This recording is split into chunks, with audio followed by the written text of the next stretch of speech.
वार्षिक बैठक था, उसमें सर क्या क्या निर्णय लिया गया, क्या क्या?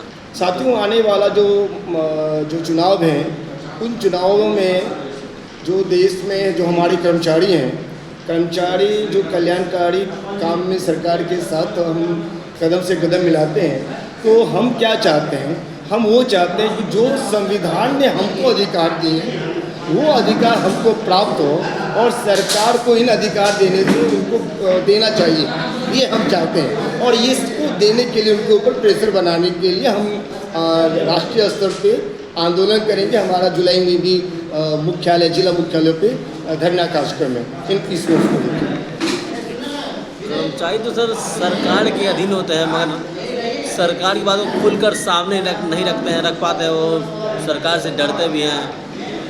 साथियों, सरकार और कर्मचारियों का एक अपना जो संबंध है, सारी चीज़ें संविधान से।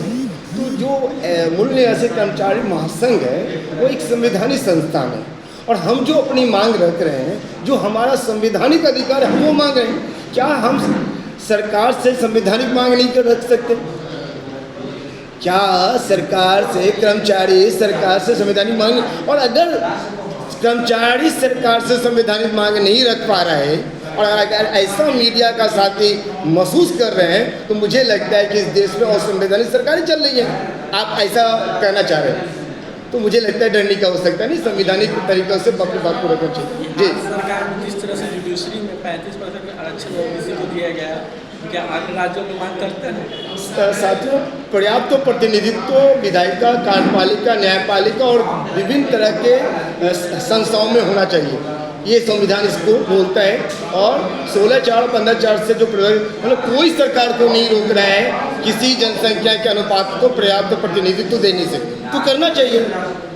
सरकार ने जातीय जनगणना की घोषणा की है, उसमें लेकिन जातीय जनगणना नहीं दिखाएंगे एससी/एसटी को, कहीं ना कहीं उनके साथ छलावत कर रही है। आपने जो एससी/एसटी का जातीय जनगणना का बात करा, उसमें शायद अभी मैं 2-3 लिख पर रहा हूँ, वो ओबीसी का कंपेल करके वो नहीं बताने वाले हैं, ऐसा मैंने उर्मिलेश जी के एक लेख को पढ़ा। मैं इस पर ज़्यादा जानकारी लूँगा, लेकिन इतनी तो बात तय है कि ये जो 75 वर्षों में जो सरकार है, वो जातिगत जनगणना को करने में असफल रही हैं। और वो ये जो है इस देश में आक्रोश बना है, ओबीसी की हिस्सेदारी अगर आप उसकी गिनती नहीं करते तो दोगे कैसे? तो जातिगत जनगणना है, लेकिन इस ओबीसी एससी/एसटी समाज को और उनके लीडरों के ऊपर प्रेशर देकर सरकार से ये काम करवाना चाहिए।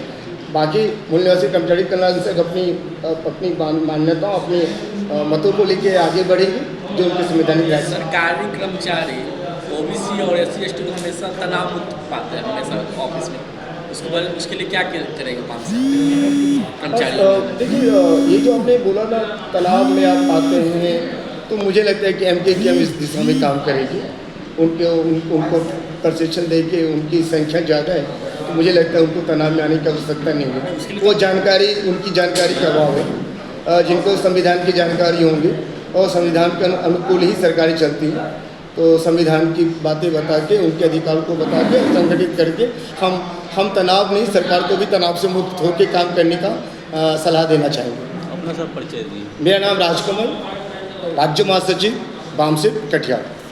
कर रही है और आरक्षण भी है, निजीकरण कर रही है, तो उसमें कैसे आरक्षण मिलेगा? साथियों, सरकार का काम है, राष्ट्रीय सरकार जो मौजूद सरकार होती है, वो देश की संपत्ति का राष्ट्रीयकरण करती है।